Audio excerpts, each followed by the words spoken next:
Hi and welcome. You are listening to Listen and Relax. Sit back and enjoy these online dating stories. If you want us to continue making these videos, please let us know in the comments what you think about the stories and if we should continue. Please like, comment, subscribe, and hit that notification bell to stay updated when we post new exciting stories. This one is very personal because these are moments I've lived through myself. Thank you in advance for listening. The dolphin trainer who wasn't. It all started one night out. I was at a club in the student city where I lived, a place full of nightlife and opportunities to meet interesting people. That's when I spotted him, a handsome guy, standing out in the crowd. Our eyes met, and you know how it goes. That electric, unspoken moment when you both know something's there. He walked over, and we started talking. The usual questions came up. What's your name? What do you do for a living? But when he answered the second question, my curiosity was instantly piqued. I'm a dolphin trainer, he said almost proudly. A dolphin trainer? That was original. How many people could say they train dolphins? I had to know more. So, where do you do that? Is it fun? Do you do shows with them? I asked, intrigued. But then things got a bit weird. He hesitated. The excitement in his eyes faded for a moment. And suddenly, he wasn't so sure of his own story anymore. He started stumbling over his words, as if the whole dolphin trainer thing was just a little too rehearsed. It turned out that wasn't his job at all. He admitted that he had made it up. Apparently, he had heard in a podcast that women love hearing about men who train dolphins, and that it was a guaranteed way to spark interest. Well, it worked on me. His real job, a military man. Still, he wasn't the least bit boring, and the night continued. We had a few more drinks, the conversation flowed, and at some point we kissed. But here's where things started to feel off. The whole night, he danced just as much with his male friends as he did with me. It was a little odd, but he was so attractive, so I tried to ignore it. I brushed it off, a red flag, but nothing I couldn't overlook. Later, we exchanged numbers and soon we made plans to meet again. Since he'd driven all the way from abroad, he needed a place to stay. It would have been too far to drive back. So, he came to my place. Dinner was great. He paid like the gentleman I had gotten to know in the club. Afterward, we went back to mine, put on a movie, and had a glass of wine. We talked more, and once again, the conversation turned to his military life. And that's when things took a darker turn. He told me about the mischief his unit got up to during deployments, like how when they slept in tents, they sometimes huddled close together, spooning to keep warm. And then there were the strange details, how sometimes one of the guys would get aroused by it, how they'd play truth or dare, and one of his cadet friends had kissed him during a mission. He shared all of this with the enthusiasm of a lovesick teenager. Keep in mind, we were in our mid-20s. His stories, told with such a juvenile sense of pride, made me increasingly uncomfortable. Was he really interested in me? Or was he just here because I was the girl of the night, while he secretly preferred his military friends? Still, I gave him the benefit of the doubt, not sure why. So I let him stay the night. We kissed again, and well, things escalated, but not in the way I had expected for that first passionate night. It wasn't the kind of intimacy I thought I would share with him. And after that weekend together, I never saw him again. He sent a couple of texts, but I was slowly realizing the truth. He wasn't into women, not at all. He was definitely into men. And I was just part of his experiment. One of those misadventures he'd play out for the sake of his ego. 7 years have passed since that night. I don't know where he is now, or what he's up to, but I really do hope he's found happiness. And honestly, I hope he stopped misleading women along the way. The love letter on the bus. When I was a teenager, around 17 years old, I was just starting to explore the world of parties in my hometown. It was a small place, but we had these iconic disco bars that were always packed with energy. They're all gone now, long replaced by trendy coffee shops and apartments. But back then, the place to be on a Friday night was a club called the Cuddle Party.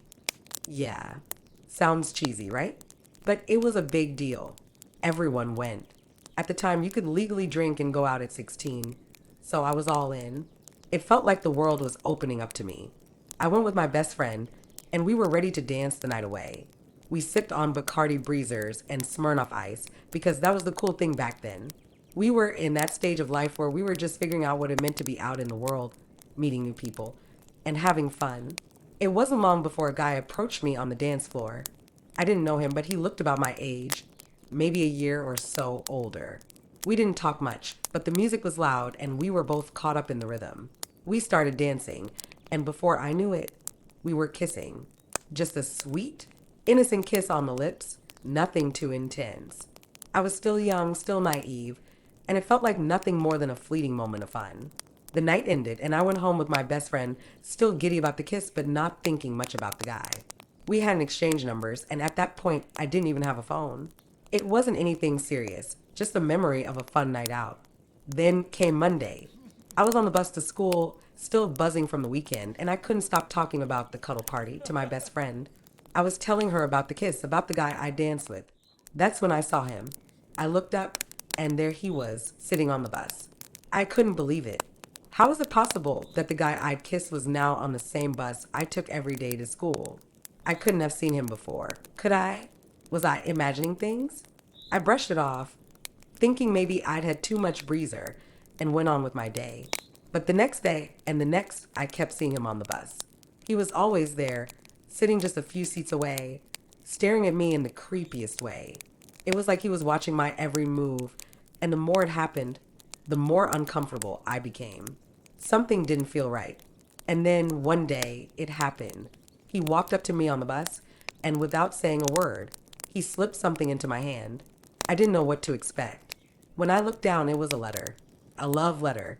It was from him, the guy I had kissed that night at the party. I opened it, and as I read his words, my heart sank. The letter was filled with declarations of how crazy I made him, how he thought about that night nonstop, how it had been the best night of his life. And the final line, well, it was a lot more intense than I could handle. He wrote that he hoped one day we would get married. I was in shock. How could this be happening? Had he been following me around? Had he purposely taken the same bus every day just to see me? Did he know where I lived? I had so many questions and no answers. My mind was spinning and fear started creeping in. Every morning, every evening, I dreaded taking the bus, knowing he'd be there, staring at me with that unnerving look in his eyes. It didn't stop there. The next few days were worse. He'd keep staring at me, and it felt like he was watching my every move. I couldn't shake the feeling that he was somehow tracking me. It was as if he was waiting for me to respond to the letter. But what was I supposed to say? How could I tell him to leave me alone without making things worse? I didn't know what to do. So I started asking around, trying to figure out who he was.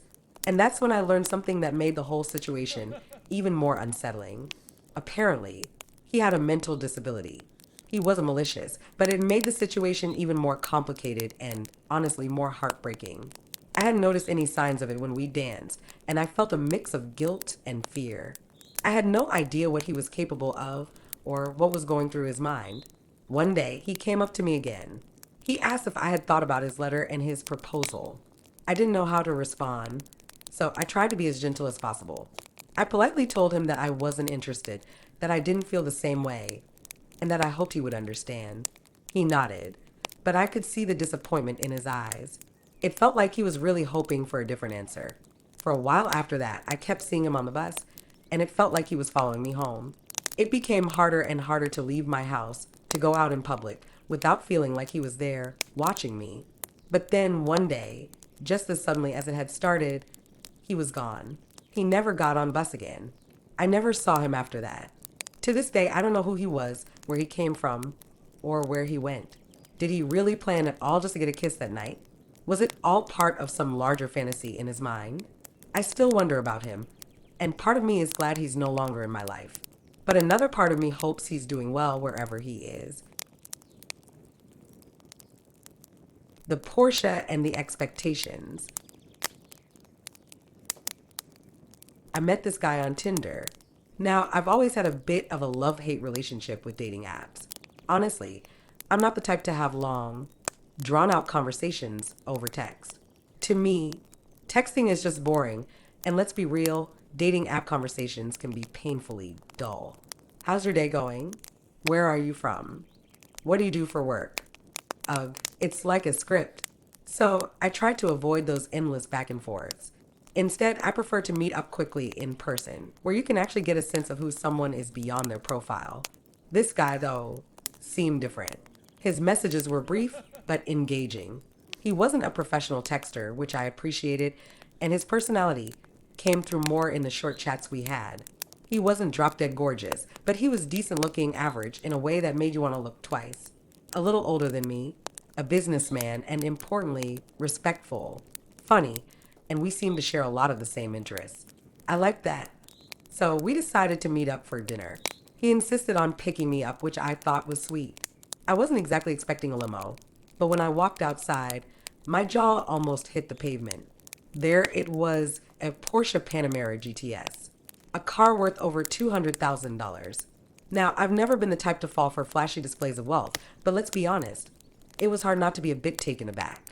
I wasn't sure if he was trying to impress me or what, but it definitely worked. For a split second, I wondered if he was one of those guys who thought he could buy attention, but I pushed the thought aside.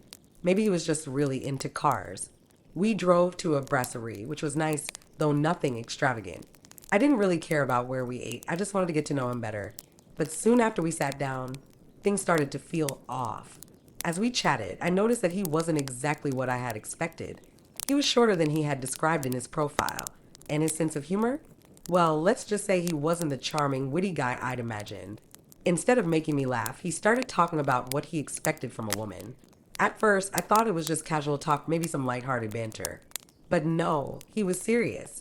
He went on about how he had specific requirements for his ideal woman, and most of them were about her looks. He told me that I should be willing to stop working.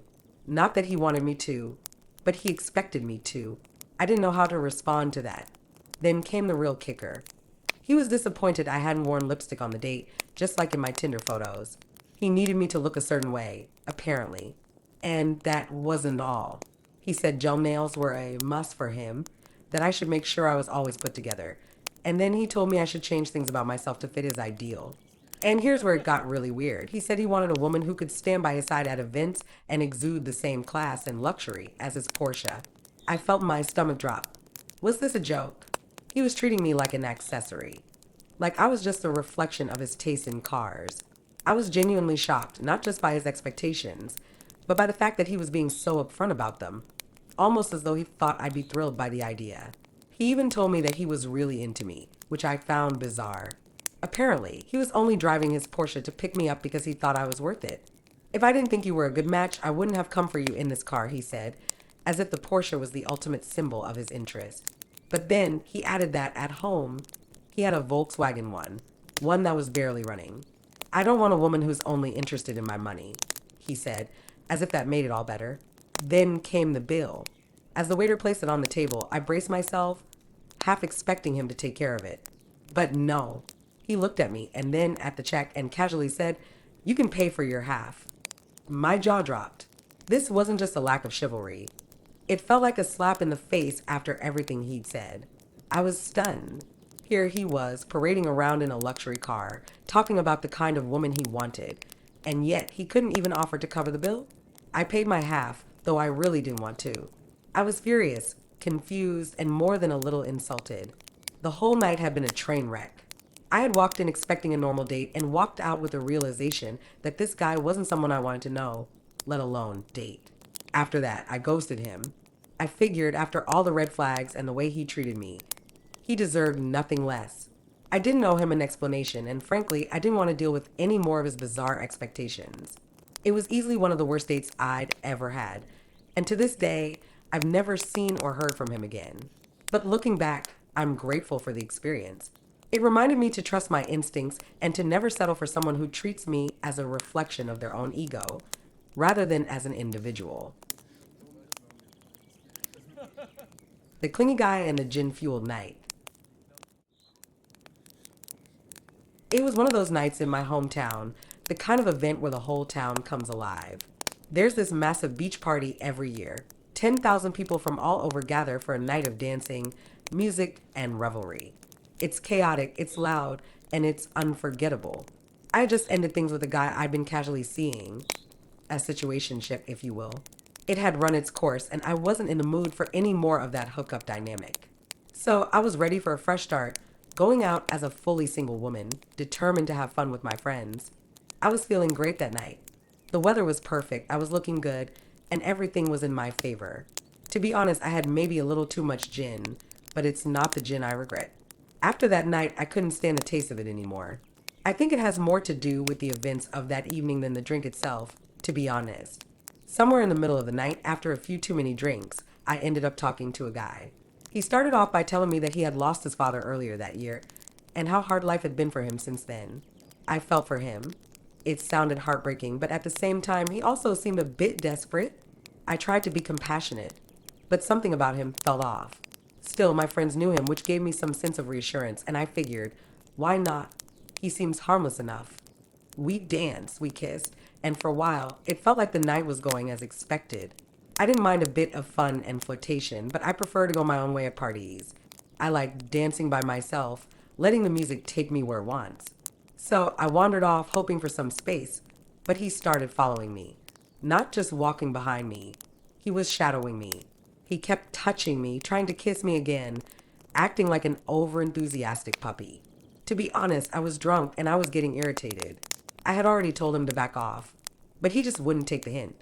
I was blunt, telling him to leave me alone and to stop following me around. He didn't seem to care. In fact, he only seemed more determined to be close to me. When it was finally time to go home, my friend and I decided to walk to my dad's house, which was about a kilometer away from the beach party. I told the guy he didn't need to follow us, but he insisted. I kept brushing him off, but he wouldn't take no for an answer.